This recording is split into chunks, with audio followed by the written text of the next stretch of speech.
I'm Frank McCormick, Director of the UCSF Helen Diller Family Comprehensive Cancer Center and President of the American Association for Cancer Research. I want to take a moment to talk about the future of cancer research and the power and responsibility that we have as members of the AACR to work with our nation's policymakers and the entire biomedical research community to hasten the prevention and cure of cancer. As researchers, we are passionate about our work, unraveling cancer's complexity, devising novel ways to stop its progression, and trying to figure out how to prevent its occurrence in the first place. However, we rarely take the time to help the public or members of Congress understand the enormous progression that is occurring every day in preventing, detecting, diagnosing, and treating cancer. Involvement and participation in the policymaking process is vital if we want to ensure that we are able to vigorously pursue all the promising avenues of cancer research that are critical to our long and difficult challenge to defeat this terrible disease, which is killing more than one person every minute of every day. Now is a time of unprecedented scientific opportunity. We are leaving behind the era of one-size-fits-all cancer treatment and moving quickly into the realm of targeted treatments and personalized medicine. We are also discovering improved ways to prevent cancer and intercept it at its earliest stages. I truly believe it is within our ability to put an end to the pain and suffering of cancer. Too many lives are at stake to slow down or risk losing this momentum.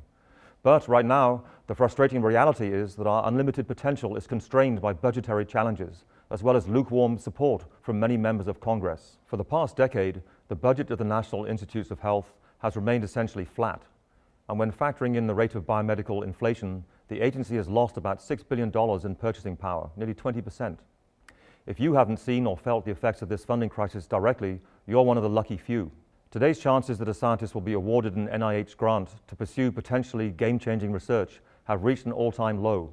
Labs and institutions across the country report having to cut budgets, which means an inability to equip labs, or worse yet, forcing employee layoffs. Considering this state of affairs, our brightest young people are facing strong disincentives to continue in science, or even to enter research careers in the first place. Most importantly, we are in serious jeopardy of losing ground in our ability to transform cancer treatment and care, which patients are so desperately waiting for. All the opportunities and progress could simply slip through our fingers. Funding decisions about cancer research and biomedical sciences are being made in Washington, D.C. And, as we all know too well, the current atmosphere in Capitol Hill is caustic and economic and fiscal uncertainties are pervasive. I don't think it's possible to overstate the challenges we face in the year ahead and certainly in the years to come. But through continued collaboration, education, and advocacy, I believe our community can continue to advance our cause to achieve a healthier future. As cancer researchers, we have dedicated our lives and our careers to this cause.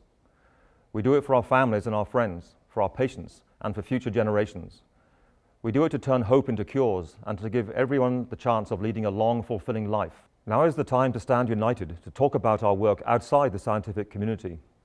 We need to share our passion and become better at explaining our work to the public and talking about how the NIH and the National Cancer Institute are so important to improving public health, supporting economic growth in communities across the country, and helping to strengthen the nation's ability to compete on a global stage. It is your duty as cancer researchers to speak up where and when you can, to build greater public understanding and support for the NIH. We all have a story and a voice that can affect change. Imagine the possibilities if each one of the AACR's 34,000 members did their part and took a stand. Your senators and representatives especially need to hear directly from you in order to understand what is at stake for their constituency if NIH funding is not made a priority. I urge you to take action today. Just take a few minutes away from your experiments and your grant writing. Visit aacr.org/policy to learn what you can do and stay informed. Millions of current and future cancer patients are relying on us to change the face of cancer. This will only be possible if our nation provides the resources necessary to eradicate cancer as a major threat to American lives.